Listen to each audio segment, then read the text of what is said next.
Good morning, everyone. Good morning. Happy Thursday. I'm Sue with Tailored Expressions, and I have not done a live for quite a while. So I am so happy to be with you today and talk about an interactive card that is new to me. I have learned all kinds of new interactive cards since I've been here, and I've had fun doing spinners and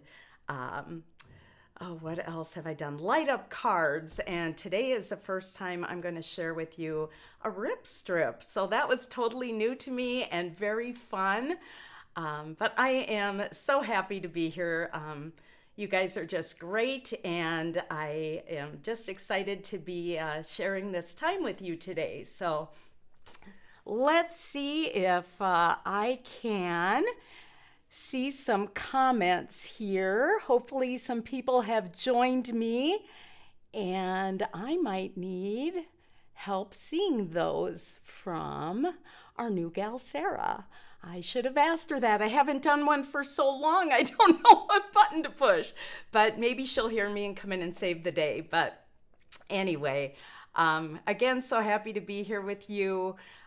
It was funny this morning when I got up, I looked at my Facebook and saw that 5 years ago today, we had a lot of snow on the ground. I took beautiful pictures of the snow on bushes and everything around our house, and today we don't have any. We don't have any snow. So the grass is very confused, and it's weird. My lilac bushes have bloomed on and off all winter so far. So very strange weather in Iowa, but I hope it's nice where you are. And I am going to, I think, just go ahead and I'm sorry I can't see comments, but I'm going to go ahead and we're going to just dig in today, and I will show you what we're going to work on today. So here's the card I'm going to share today and walk you through, but it is a rip strip card. So this area right here uses this rip strip die. So it looks like this. You can, depending on how you die cut it, make it as long or short as you want. But I decided that I was going to use it the whole length of the card. So Sarah came in to save the day. Welcome, Sarah. Hello. How's it going? we're down now, so I can probably just go ahead since I'm down, but thank you. Okay, if you need anything. Okay, thank you. So this area right here, I'm going to show you. This pops up right here, and should we reveal the sentiment? It says, if today feels impossible, look at that. Try coffee. If that fails, try more coffee. How cute. How fun for someone to receive this card and get a little hidden message. I love it. So that is the sentiment that I chose today. I'm going to show you some options on the snarky sentiment duos. So here's the one I used. If today feels impossible, try coffee. If that fails, try more coffee. Sending you a little something. It's sarcasm, obviously. You know what they say about aging. Never mind, I forgot. Pull for something useful. Oops, wrong tab. Age is just a number. In your case, a really big one. And then it comes with 3 little stamps for tear, pull, or rip. And you can see on mine, I used pull. So you've got some options there, some fun sayings. I thought this particular saying, was one that would just brighten someone's day if they were having a little hard time or not. I mean, this is just one I would send a friend very easily. But I wanted to make it bright and cheerful so that it would send a little bit of joy to someone. So that is the rip strip. and we are going to go ahead and get started. I'm going to tell you too what I used for, hopefully you can see that background. I wanted it really subtle, so the color cardstock here is sea salt, so I did a tone on tone. I stamped sea salt on sea salt, and that is the coffee bean background. So if you can see that, it's got tiny little coffee beans behind the coffee cups, which I thought was perfect for this card. And I wanted to kind of keep the focus of the graphic part of the card up on top here. And so that when we go to stamp this, I'll show you, but this section right here, that is the full width, the short width of the stamp. So it worked absolutely perfectly for what I wanted. And then the teacups, they are from the Triple Slim Layering Stencil, and this is the In the Kitchen. So if you can see that, it comes with three that you blend all at the same time. I'll show you this one that's been blended.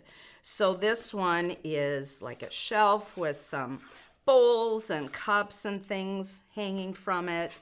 We've got the stack of cups, which is what I used.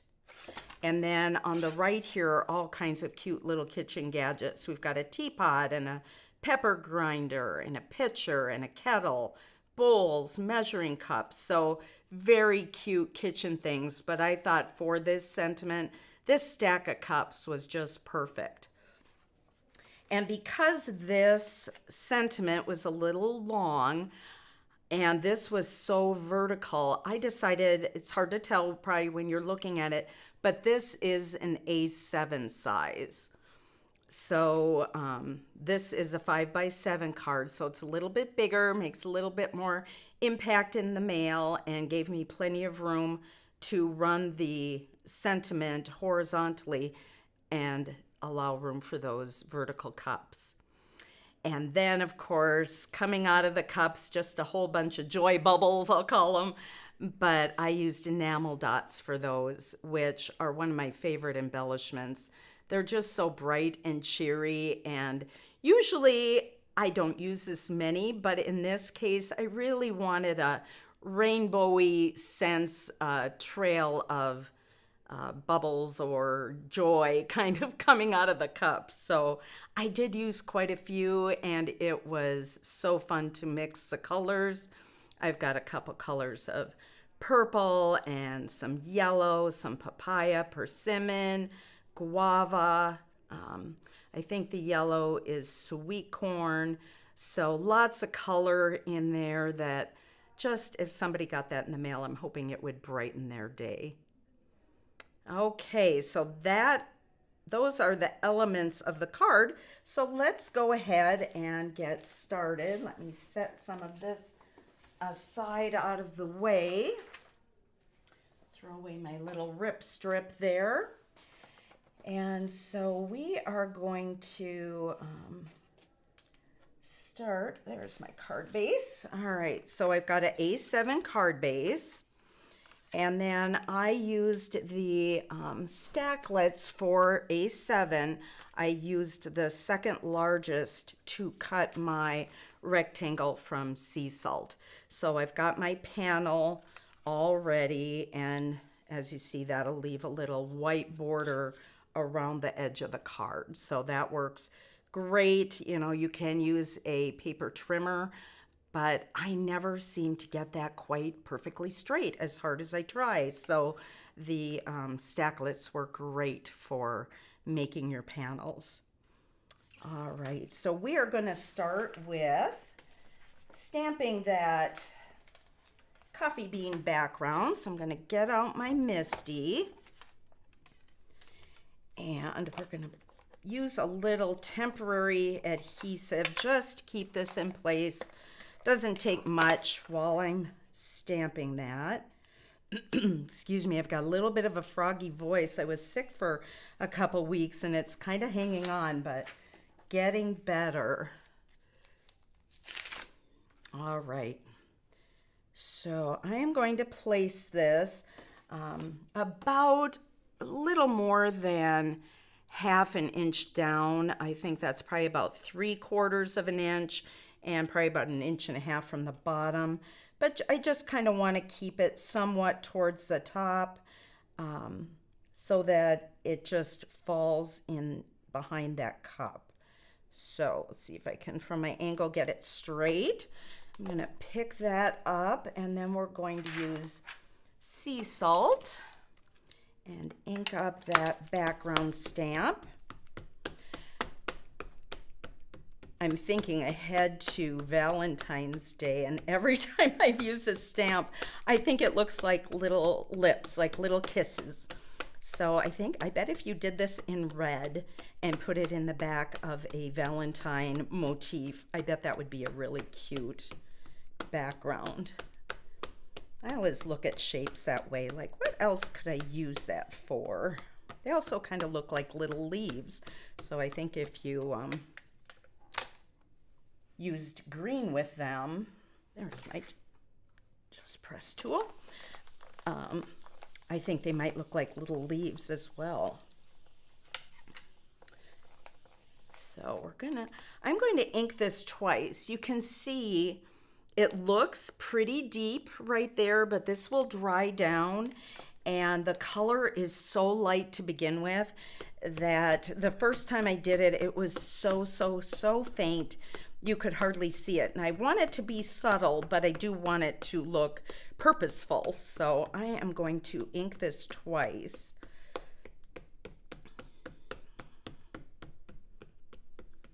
Okay, get that there out of the way. Close the lid here. Make sure I've got a good amount of ink there so when it dries, it will still be a pretty little subtle background of coffee beans behind the coffee cups. I just love sea salt. There we go. That's a good, so you can see how dark this looks now, and after this dries, we'll look at it again and you'll see how much it fades into the paper. But you want to do it dark enough that you won't lose it. Okay, so we've got that in place. I'm going to set this aside. All right, and we are going to grab a piece of sugar cube here, and we're going to do our blending. Let's get the lid on my sea salt. All right. And again, I'm going to use some temporary adhesive and put my panel down here. And these stencils look like this. So they are long, and you can see in the center here, this is the cup portion. So I am going to use a piece of paper, cardstock that is large enough. I want that one alignment guide to go on my panel just to help me. This stack of cups is fairly easy to align, but sometimes they're not, depending on what you're blending, and it always helps to have that little guide in place. So I am going to put this down and tape it in place. And then I'm going to mark that square with a pencil just to make sure, I have something to use. So you can see it's right there. I have something to use to align the subsequent layers, because for this in the kitchen, for these cups, there are 5 layers.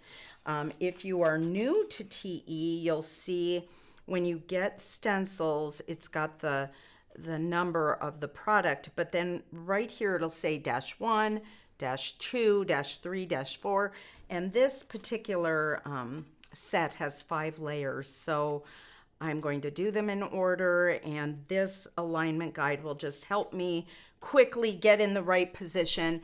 They're for, help, but they're not always 100%, but it helps you put that right down, and then you can jimmy it just a little hair here or there if needed to make sure everything is aligning perfectly.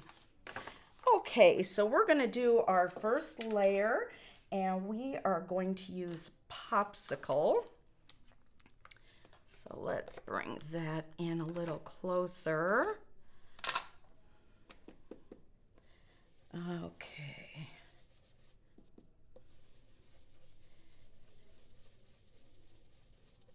And I didn't use different colors on these layers, but to give it some dimension, I do like towards the bottom where the shadow areas would be, I like to blend those just a little darker.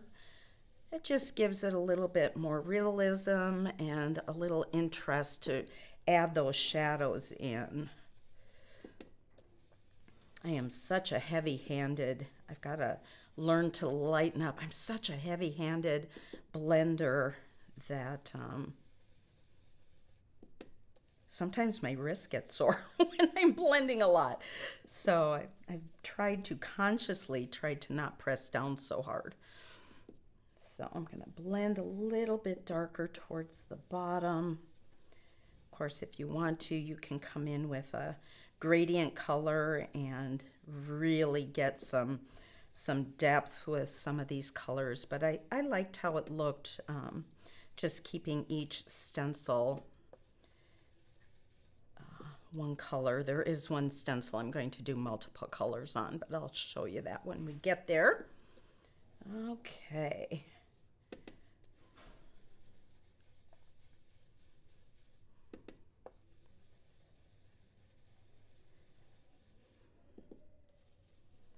All right, there is layer number one. We've got the beginning of cups, and we've got our popsicle layer done. All right, now we're going to go to layer two, and here's the square that I marked with the first stencil layer. So we're going to lay the second one down here, and I'm going to jimmy it just a little so that everything kind of falls in place here and here. And we'll get that secured with a little bit of tape. All right. And layer two, we are going to use papaya. I love this color, one of our newer colors, papaya and persimmon. They're just, oh, so pretty. All right. I think making this card just made me extra anxious for spring. It just has such springy colors in it, and I am not much of a winter person anymore. You know, I grew up in northern Wisconsin. You would think I would be, but I really don't like to be cold. So, or driving in bad weather. I have family and friends still up in Wisconsin, and I like going up often to see them. So winter is always a little iffy. I had a friend come down at Christmas. She spent Christmas with us, and she had to leave early because of the storm that went through Minnesota and Wisconsin, and it was a good thing she did because the roads got really bad up there. So okay, there is papaya. Oh, I love that color. All right, we'll get that one set aside.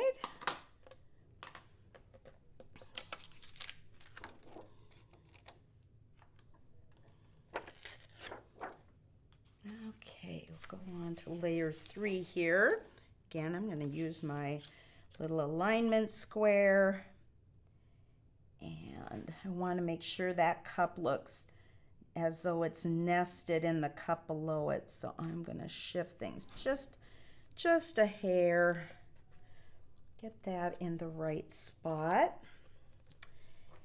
And for this layer, for the striped cup, I'm going to use confetti cake.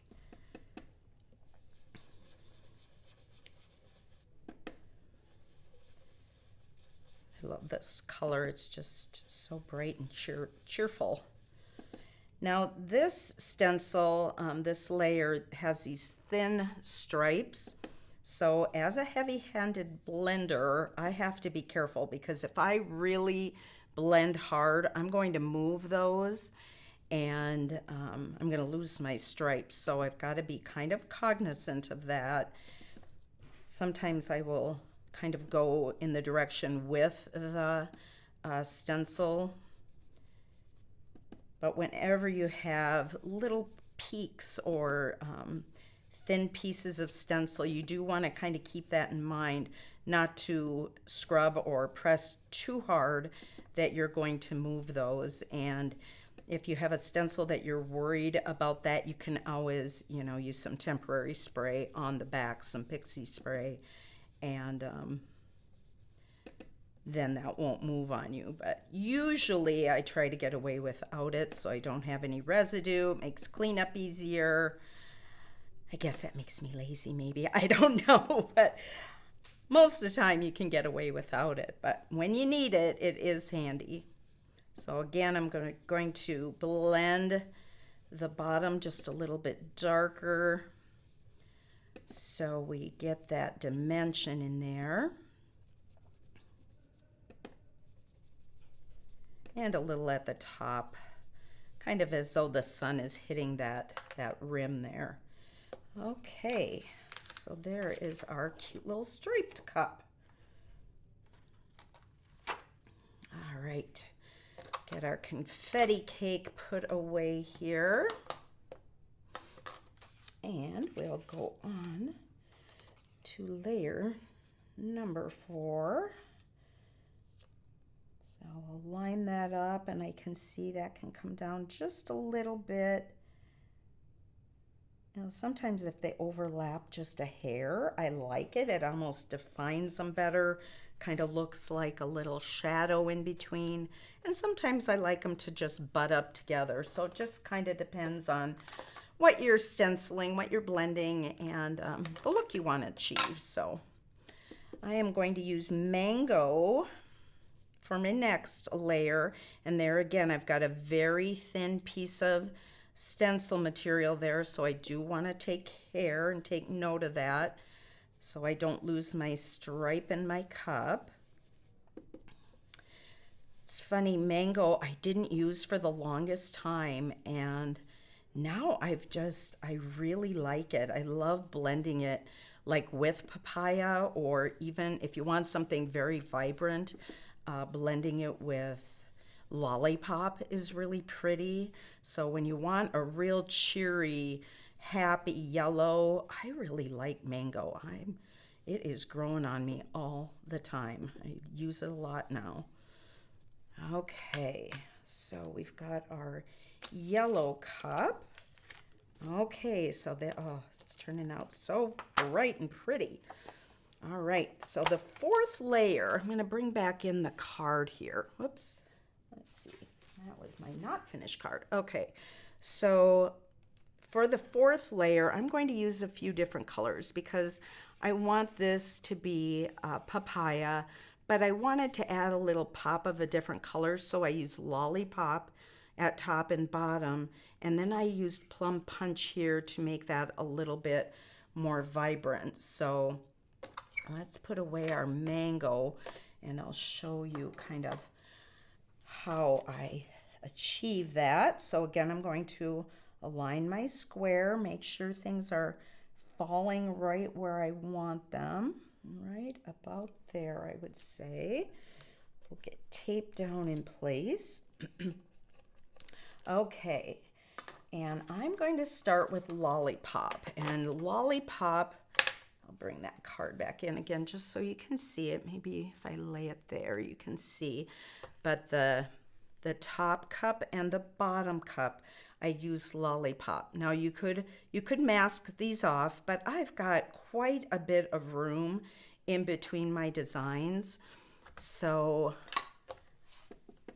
what I usually do is I just hold my finger there as a reminder, because for me, if I don't remind myself not to blend here, I'll just start daydreaming, and before I know it, I'm in this daisy where I don't want to be. So I just put my finger there, and I'm going to blend the top cup with Lollipop. And if hopefully I'll hold this up but when I'm all done, but I hope you can see what a vibrant color that makes when you're going on top of that papaya. And then I'm going to do the same at the bottom, so I'm going to just lay my finger there, and I am going to blend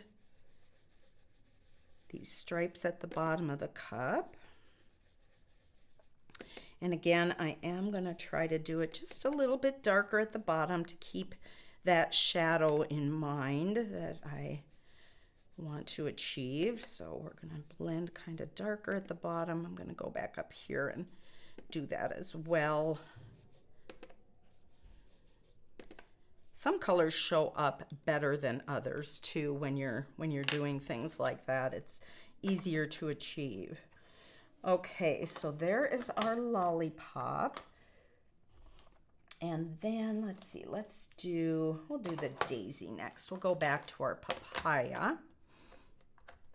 And I think I'm going to do it a little darker than I did originally. I kind of want it to pop a little more. Now there's no opening in the stencil below, and I've still got that lollipop above, so I'm going to just wipe that a little bit just so I don't pick it up on my blender brush.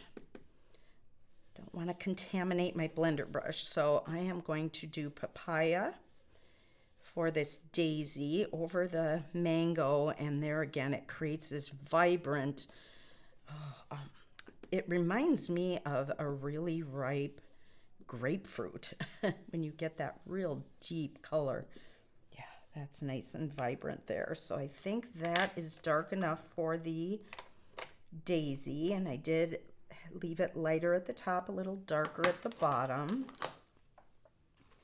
Okay, I'm going to wipe this off, and I think I did go into that floral band just a little bit with my lollipop, but that's okay because this plum punch it's going to cover that right up. So let's get out the plum punch.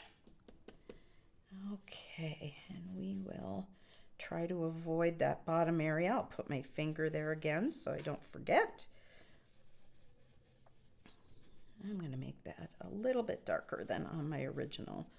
I felt like this could have used a little bit more, some darker punches of color, so I decided to go a little bit more vibrant. Okay, there we are. So let me show you this a little more closely, but see how pretty that lollipop lays on top of that papaya, and the papaya and the mango. And then I did this quite a bit darker, so I like that better, especially when I have sentiment in black. I like there to be some, doesn't have to be black necessarily in my blend anywhere or on my card, but just some darker colors to kind of balance out that black. To me, it just kind of makes the whole card seem a little more coordinated. So there we go. We've got a cute little stack of cups. Set that aside. Okay. Pardon me. Okay, so I'm going to get out my die cut machine. We'll get our inks and brushes out of the way here. All right. We'll move that. Here we go. So I have got the die for my stack of cups. The In the Kitchen does have the coordinating dies. So here I've got my stack of cups, and I'm going to tape that down. Want to make sure that these handle areas are all in the right place so that when those cut out, it looks right. Okay. Let's see here. My angle is kind of skewed. There we go. I think that looks pretty good. Okay, so we're going to tape that down. And we will run that through. Cut out that stack of cups. I love it when the dies cut out the details, like the handles of the cups. It just adds so much. So cute. We'll set that aside. And then we are going to get the rip strip. This die, and it's open-ended, and we are going to get the panel that I blended.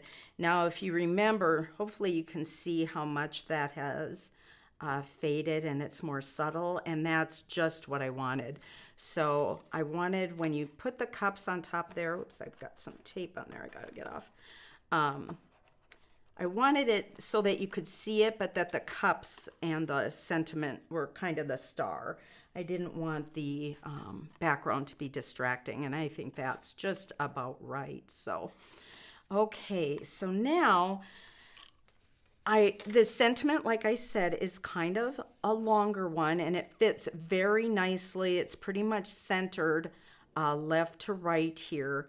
So I want this rip strip to come about 1/4 of an inch in, and I'm going to go ahead and rip it all the way off to the edge. So, whoops, I got a light falling over. Okay, so this goes right about 1/2 inch up, 1/4 inch in.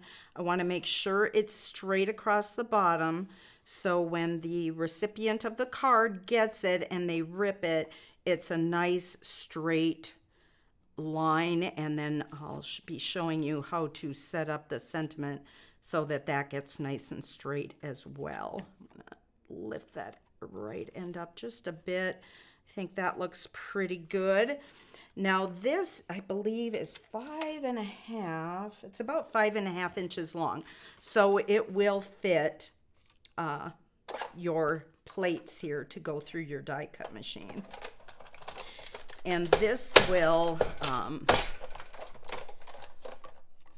show you here. It won't pop out like a regular die. Remove that carefully. See, it's still attached, but it gives you all those perforations so that when you go to rip it, it just pulls off perfectly. Well, you saw how I did it at the beginning, and that is just so clever. I love making these cards. They're just so fun. Okay, so I'm going to set this aside. We'll get this out of our way.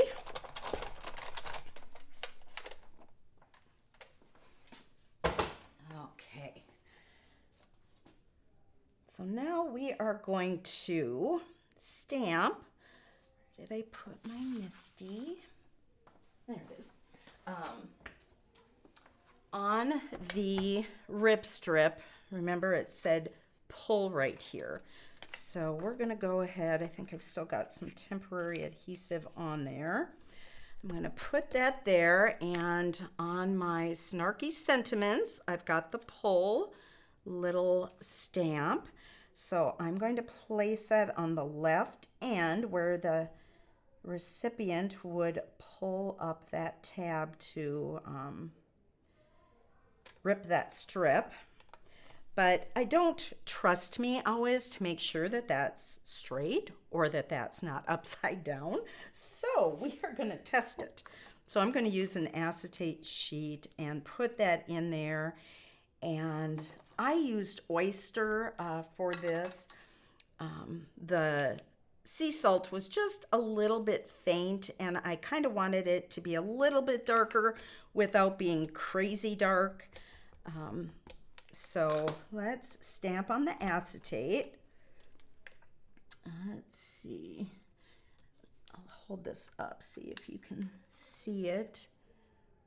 I'm going to put that down again. To me, it looks pretty good, but I'm going to stamp it twice because I can't see perfectly here. Oh, that's much better. Okay, so do you see how that is aligned there with my zip strip? So my rip strip, sorry, I want to call it a zip strip. So I think we're in pretty good position there. So I'm going to go ahead and remove my sheet, my acetate. I'm going to re-ink my stamp. And we're going to stamp that pull, and there we go. Perfect. Okay, so we've got pull on there. And now we want to figure out how to stamp the base. This is not a separate piece of cardstock. This I stamped right on the base. And so I'm going to get my cardstock, and let's put that more in the middle here. And then I'm going to I'm going to just put some temporary adhesive on the back, and I'm going to put that where I want it on my card front. Try to get that nice and centered.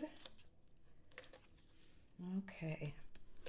And then I'm going to wipe this off and use the same acetate sheet to make sure that when I stamp the sentiment on the card, the base of the card base, talking in circles, that it's in the exact right place, because when you rip that off, you want to make sure the sentiment is revealed.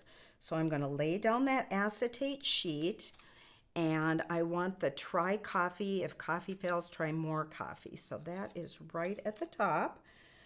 And I am going to center this left to right. Now, it doesn't matter that I'm covering up that pull, because remember, this will be underneath when you rip that strip. So we're going to try to get it on there pretty evenly, pretty straight. And I am going to use VersaFine Clair. And let's just give this a go and see. We'll test it. Okay. How does that look? It may be just a hair high on the try, so I'm going to rearrange that just a bit. These long ones, sometimes you got to be careful that you don't kind of curve them when they're on the cover. So I'm going to erase that, wipe that clean, and try this again. Oh, and that's worse. So, okay. I went the wrong direction. It's kind of like a dyslexic thing. So I'm going to do this. We're going to just place it on here again.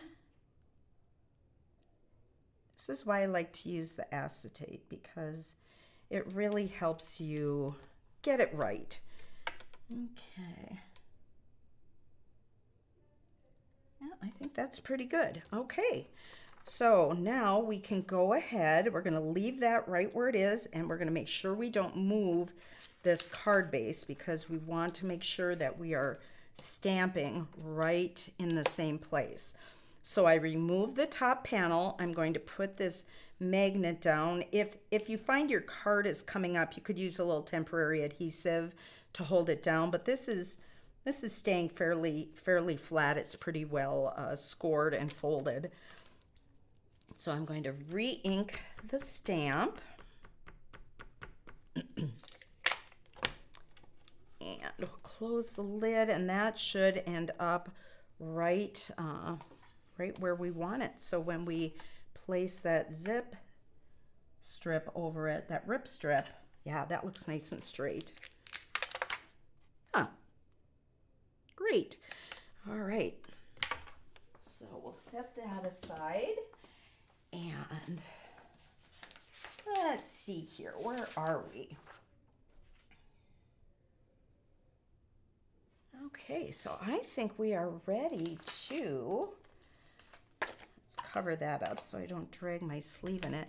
I wore this nice bulky warm sweater today because it was so cold, and it's kind of a lot of sleeve for me. Let's see, I'm gonna just keep that straight for me because I just want to make sure I get this in the right spot. So I am gonna go ahead and use my permanent adhesive now, and when you do, you're going to definitely want to avoid that strip. Let's see, let me get that in the frame a little better for you. So you don't want any adhesive on that, because if you do, then you're gonna, whoop, I'm out of tape. Let me grab my other one. I got another one right here. If you put adhesive on that strip, when your card recipient goes to pull it, it won't come off, and then that won't be any fun. Oops, I think that one ran out too. So let me grab another one real quick. Be right with ya. I think I got another one. There we go. Okay, I'm back. Gotta make sure we get all secure here. So you want to make sure you have the bottom secure and around the strip, but no adhesive on the strip. Okay, put a little in that corner too. All right, and then we're gonna we know that if the card, the way we stamped it, if this panel is centered on this card base, it will fall right in the right place. And there is enough jiggle room there that if it's not 100% absolutely perfect, this is about 1/2 inch, so you're still gonna be fine with that. So there we go. And look, we'll peek under there, see if you can see that. Hopefully you can see. We see the letters and they're right in the middle of that strip, so we know we're good. All right. Now we are going to adhere the cups to the front. Add some bright color to this sea salt card. And we're going to go about 1/4 inch up and 1/4 inch in approximately. I just want to make sure that when I place the stack down, that it does look, since they are a stack of cups, you don't want them to look wonky. I mean, if they look like that, they'd look like they're tipping over. So we do kind of want to make sure they're up and down, kind of straight. That looks like a good position. And there we go. So then the next thing we're going to do is add the sentiment here. What I like to do when I'm doing any kind of embellishments that go around a sentiment, I like to put the sentiment in place where I want it first. That way, visually, you can arrange your embellishments around that sentiment so that you have the look you like. And I didn't put any embellishments on the rip strip. You probably could, but I just kind of left that as a area of its own, and I put some below that, and then on both sides of the if today feels impossible sentiment, I'll also put those above there. Okay, so we'll set that aside, and I already did the sentiment ahead of time. I went ahead and stamped that in VersaFine Clair, and then I did use some clear embossing powder to give it a little raise and a little shine to it. And I used the sentiment strips for tags and labels, and this worked perfectly for this strip, and that will lay right in there. So these are really handy when you do want to. Sometimes I want only part of the words, and then you can use these and kind of arrange them. Maybe I want this in 2 lines. You could do that with these. These come in so handy, these sentiment strip dies. I love them. Okay, so this strip is about 3/8 of an inch wide, and whenever I wanted it popped up a little bit to give it a little more emphasis, and so I love using the foam sticky strips. They're my go-to whenever I'm putting down a sentiment like this. And I found that because this is just a little wider than some of our, like a mini strip, I wanted to use 2 of the 1/8 inch foam strips. So what I do is I just kind of measure and snip 2 at a time. Then they're the same length, and pull those up. if you haven't used these before, they're 1/8 of an inch wide and 1/8 of an inch deep.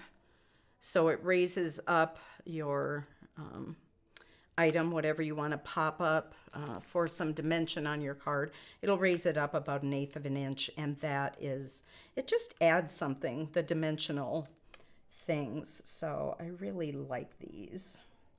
And the nice thing about these too, if you are popping up, let's say, a circle, if you take off the backer, it'll form very easily. Now, when I'm doing something straight, I always wait till the end to peel off these backers.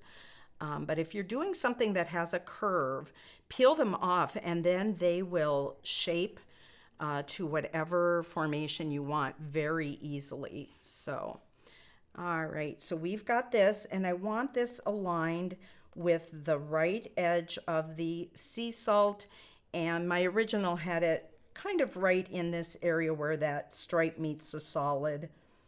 So I'm going to place that. Let me pick it up so I can get a good angle. I just want to make sure it is straight with my rip strip and my card, and that looks pretty good. So we've got that in place. All right, so then the fun part comes. I don't know if you're an embellishment person like me, but oh my gosh, that's probably my favorite part. I love little pieces. I love embellishments. I love to just play with the colors. And these enamel dots are just one of my favorite. They come like this. So there's 3 different sizes. There's a teeny tiny one, which I would guess is about 1/8 of an inch. And then there's a medium and a large, which is maybe, it looks like 3/8 of an inch maybe. And there are 84 in this package. So they go a long way. So even though it looks like, and I did use plenty here, I mean, I used maybe 3 to 5 of each color, sometimes less than that. So they do go a long way, and they just add such fun detail. Sometimes I like to layer the tiny one on the big one, use a Oreo small one on top of a sugar cube to make little eyeballs. So that's a fun thing. Or you can make flowers out of them, use them as flower centers. Oh, so many uses. Can you tell I like them? All right. So I've got my colors out here. I think these are the ones I used. And what I like to do when I am kind of doing a trail, I wanted there to be a little semblance of, like, I didn't mix all the colors all the way through. To me, that's just a little busy.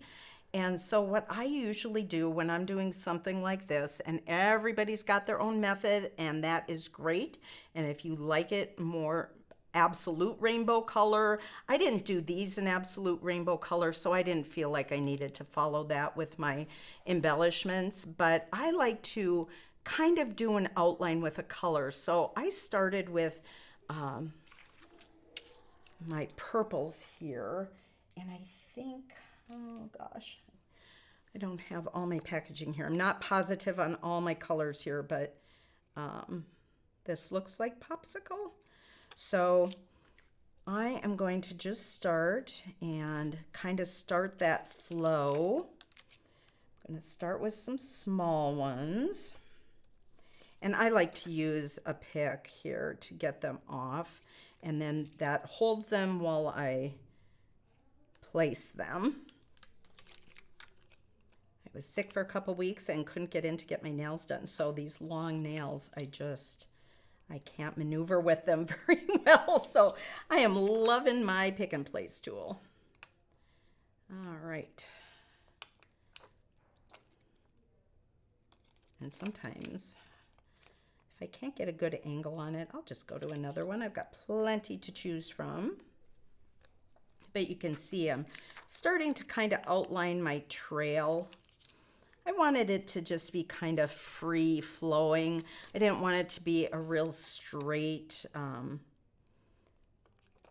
gonna sneeze, I'm sorry, a straight line. If you wanted to, you could mask that off if you wanted it to be more uniform. Oh, I think it went away, yay. Okay, but I just kind of liked it a little more free-flowing, so I'm just going to kind of set kind of some boundaries or a line of focus that I can follow with the rest of the colors. And I thought since I had this purple color at the top and the bottom, this popsicle, that to carry that through might be a good idea. All right.